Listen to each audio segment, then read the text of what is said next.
Okay, it says 0 in the chat room right now.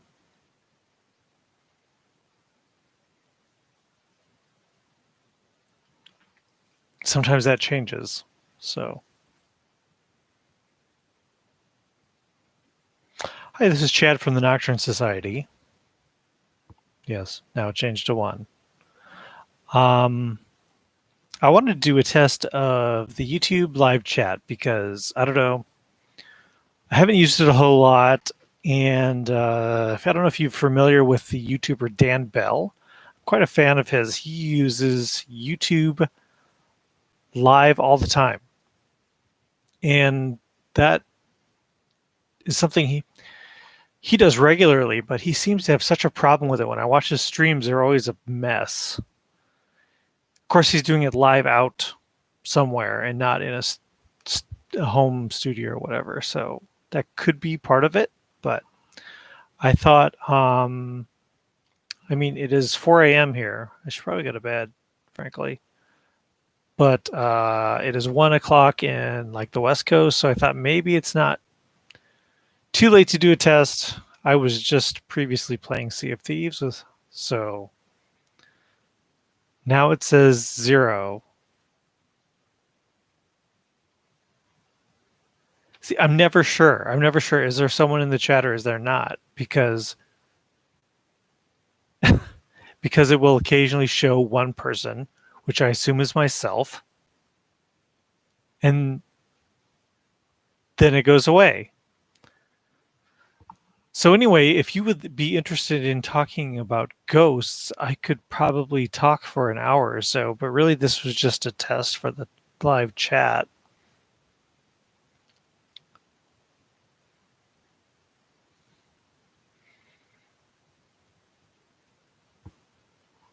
This isn't really the way I would like this to be. I would rather it be more of an interaction, but I can see the problems with that. I mean, a voice interaction, like you have callers, like on Coast to Coast AM or something, but that would require someone screening that. So I can see the problem with doing a chat like that, but this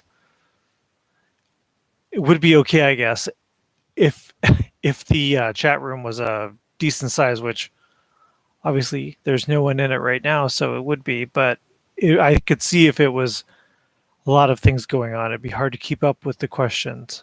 But maybe 4 a.m. on the East Coast isn't the time to be testing this. But anyway, if you have anything, any ghost stories to talk about, that's why we're here. I wanted, especially coming close to Halloween, I thought it'd be cool or fun to have some ghost chat. I have had a paranormal website for quite a number of years. It's come and gone. If you watch the little intro and YouTube, it tells the little history of the Nocturne Society stuff. So it's not something I'm new to. And on a personal note, I've had some firsthand experience with death, unfortunately. When I was 34, I died, like, not just like a little near death. It was like defibrillated 12 times. And yeah, so it's the subject of the afterlife, while I am very skeptical, is something I feel somewhat invested in because I was almost there permanently. So I have my doubts about there being something on the other side, but quite honestly, when it happened, I think I can explain the events. So I think, well, without getting all into it, I am a skeptic. Let's just put it that way. And I'm not so sure there is something on the side. But one thing I love hearing ghost stories. They scare the crap out of me sometimes. but most of the times I just find them pretty entertaining. When I had the Nocturne Society website rolling, like I was on radio broadcasts and stuff, and getting called in for that for to be a guest and stuff, and so we got into some conversations and that were pretty intense, and I got into people sending me their paranormal problems and photos, and the problem with the Paranormal Society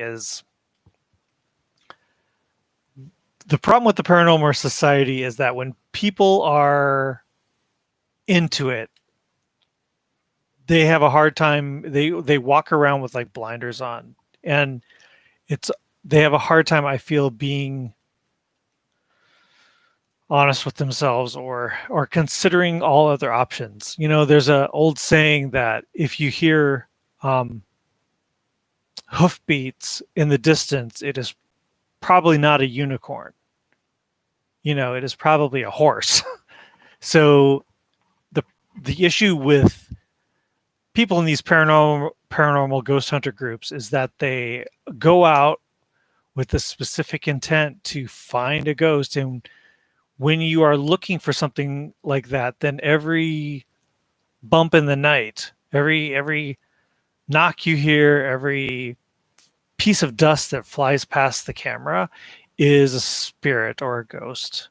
And I also take issue with the Paranormal Society making all these rules. And what I mean by rules is they tend to make these things they kind of follow that aren't proven or based on anything. And I'll give you an example. Um, the ghost is stuck here because it has unfinished business. Who made this rule? Who said that was a thing? You know, is that been proven? Is that now a fact? No, it's not, of course. So they live and die by these rules. Like, oh, well, we heard there was a murder here, and therefore there's a ghost because it has this shocking end to its life that isn't normal, and that's why it's trapped here. And this is just humans trying to make sense of things. And I love the idea of a good story and something like this being real, but I've never. I, it's not that I haven't experienced strange things, because I most certainly have, but nothing I can say without a shadow of a doubt was a paranormal event that there is no explanation for other than a ghost existing. Now, my brother is the opposite of that. He's had events happen in his life where he said there is no other explanation, and he is a firm believer. And admittedly, if what happened to him had happened to me, I could see that being a thing. Now, I've had some very strange things happen, but I don't know. Now, if you'd be interested in hearing those strange things, talk back to me. So, just to give you a little update on the chat situation, on the listener situation, it said 0, it said 1, it said 0, it said 1, and then it said 2, and now it's 1. So I'm not sure if someone is there or not. And I don't know. If you've had some strange experience and there is a person there, it'd be great to hear about it. I'd be interested. Although, getting back to the original subject, people would send me photos, and when I look at a paranormal photo, the first thing I ask myself is, when the person took the picture, what were they taking a picture of? You know, were they taking a picture specifically to see a ghost, or because it automatically puts a warning in your head that this was maybe a setup picture to make it look like something spooky was happening. Or was the subject matter something that you would normally take a picture of and this was captured during it? And then once that is established, then you can say, well, okay, so this is a normal picture that was a shot taken. Then what is that in the picture and why should it not be there and what could it be? But a lot of times when people would send me photos and I would get back to them saying often it would be like a corner of a room. Why were you taking a picture of a corner of a room? Is it because you took a picture on purpose to capture a ghost? You saw something strange there, or but a lot of times they couldn't really answer the question and it would often just get mad. And that's what I find happens with people in the paranormal world, is that they get mad if you debunk their or question what they're saying. I would think so. To back clear up. Back when I started this, I got together with a group in Wisconsin called the Wisconsin Parent. I think they were just called the Southern Wisconsin Paranormal Research Group, and she told me, the person in charge of that told me, that there are basically two kinds of people. There are paranormal researchers and there are ghost hunters, and there's a drastic difference between those two. And paranormal researchers, of course, want to find the truth. And when I went out with them on some ghost hunts, they very much did that. They were like very focused on getting real concrete evidence, and they weren't just looking for the chance to get something weird captured on camera or recorded or just experienced. They weren't just out there for a thrill, you know. They were actually very skeptical about what they saw. And I could get into the degree of that. It was really interesting, because the people that owned the property at the time we were visiting it, they were interested in selling it, not selling the property, but stirring the pot of getting hype that, oh, this place is haunted. And they were charging people. So they let this ghost hunter group come in for free to kind of boost it, like, oh, this research group came in and they found this and this and this, so it's definitely haunted, you should come visit. And then they would charge you to stay the night in this house. And it was actually really kind of sad, because the house was a place that had actual crime happen in it. It was actually a place where a murder had happened in the 40s. It wasn't like it was recent, but it happened in the 40s, and a unknown man came into the home and chopped everybody up with an axe. There was two little girls, like kids, and a next door neighbor that was sleeping over. There was the mom, the dad. I can't remember if there was another child in there, but he got away with it completely.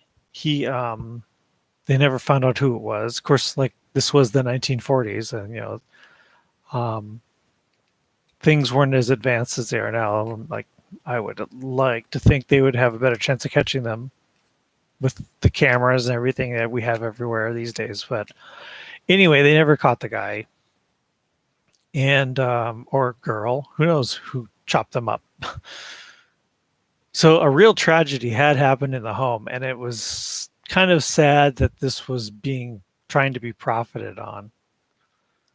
And well, to get into it, so I went along with them, and then all of a sudden this guy showed up, and we're like, well, you know, we're trying to do this investigation. Who are you? and he said, "Oh, I won a contest through the homeowner. Did a contest, and I won, and I get to be with you guys tonight." And that was what he said that he had won, was to get to spend the night with the ghost hunting group. So he joined us. Now immediately he was very jumpy, and I guess that makes sense, I suppose, if you're at a spooky place. This place had no power whatsoever, so it was dark there. Um, but anyway, he would try to. It seemed like he was a plant. You know what I mean? He was sent there to kind of get everyone jumpy and crazy. So any little thing, he'd be like, "Oh, did you hear that? Oh my God, I thought I heard a voice. Did you hear that? I felt something touch me." It was all the time. And so the guy in charge of the group, the paranormal group, took us all aside and said, "I think this guy is here to try to change our results, to try and make us feel like more is happening than what is happening."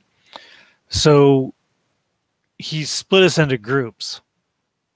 And basically, what we did at that point was that um, the people that went into the house with him, anything that they discovered was a throwaway.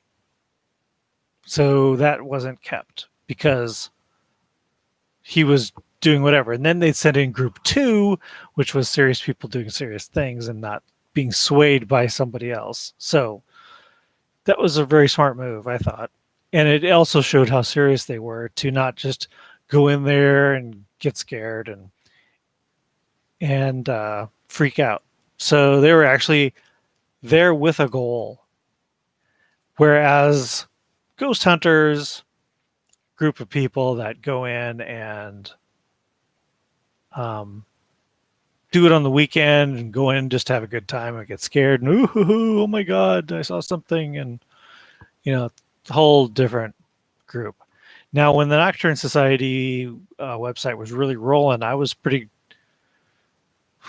it was early when all this stuff was happening. The ghost hunter shows hadn't even started yet. And when they finally did start, I just through going to events and stuff, I got to know some of the people that worked there, not the big ones, but one of the guys that was a demonologist, he talked to me quite a bit. And I asked him if on the show if things were fake. And he told me from what his group has said and what he has experienced, they don't purposely fake anything. But he had this great caveat saying, but we can't guarantee that the film crew that's there isn't doing stuff to make content, which is disappointing. It kind of means that they can't guarantee anything that they found is anything, because who knows? It could have been someone on the film crew getting bumped by the producers saying, make something happen because we don't want to lose ratings, or we are losing ratings, so make sure something spooky happens. The ghost hunting group, TAPS, had no control over that, unfortunately. So whether Grant and what's the other guy's name? Can't remember. Whether they knew or didn't know, I don't know. I personally didn't get that high up in being friends with them. So, well, it's been about 20 minutes. I guess this was a pretty good test. I don't know if I'm going to keep this or not, perhaps. But it'd be nice to get something going before Halloween. I'm not sure what Halloween's going to be like this year for everyone. I'm really kind of concerned about it. I mean, I was talking to my girlfriend and I was like, wow, Halloween's going to be so different. And she's like, why is it going to be different? I'm like, because you don't want, you know, she said everyone could be wearing a mask and still go trick or treating. It's like, I don't know if that's really true. You're going to have your kids going house to house with strangers you don't know. I don't think that's going to happen. I think it's going to be, if at best, people going to friends to trick or treat with their children, or maybe, I don't know, with COVID and everything. So I think it would be really neat to get something going on online so that people can have some kind of experience of spookiness of Halloween without going out. So well, I don't know what you guys think. Maybe I'll leave this up, pass it around on Twitter. But like I say, the people on Twitter, the groups that follow me on Twitter, they aren't really there to interact. They're kind of there just to promote their own thing, is what I've found. Hey, I'm not that great at promotion. I'd love to promote my stuff too. So anyway, it is now almost 4:30. I need to go to sleep. Not really tired, but got to do what you got to do, right? So those of you who popped in, that's great. Thanks a lot. Unfortunately, nobody said anything. I really would like to get a chat going, but I always do this so late. I need to stop doing it so late. But let's see. Yeah, maybe I'll leave this going and pass it around on Twitter and see if I can get somebody interested. So thanks for joining me. And I will hopefully talk to you more. I kind of like chatting with people. I wish it was a talk of verbal instead of trying to follow a chat, but it's kind of ridiculous. My worry is that the chat will be streaming by so fast I won't be able to keep up with the people talking. When it, quite honestly, when have I ever had that many people in the chat room? Never. So, all right. Check out Nocturne Society on Twitter. That's where it's most active. I have the Nocturne Society blog. All these can be found on the page link on the link of my description. We have a Facebook page, but I've been blocked from it right now. I can't seem to get into it. I don't know why. It's been that way for quite some time. And yeah, then we've got the podcast over on Podbean, which has been dormant because I filled it. So they won't let me upload anymore until I subscribe. So I guess I need to do that. So I kind of thought I found a free one, but I guess I did not. It's like $10 a month or something. But all right. Thanks, guys.